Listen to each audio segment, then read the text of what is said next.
बुलेटिनच्या सुरुवातीला एक मोठी अपडेट आहे। उपमुख्यमंत्री अजित पवार शिर्डीमध्ये पोहोचलेले आहेत। अजित पवारांनी साईबाबांचं दर्शन घेतलंय।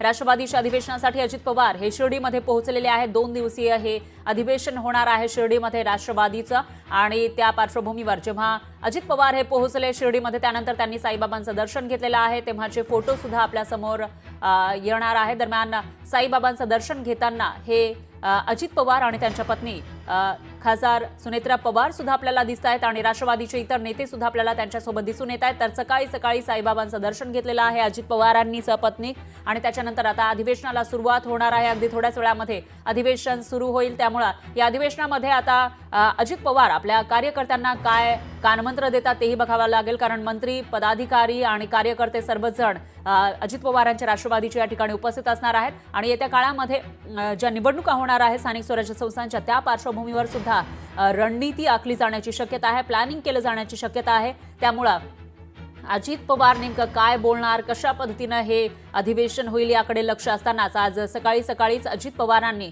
सगळ्यात आधी शिर्डीमध्ये पोहोचल्यानंतर साईबाबांचं दर्शन घेतलं।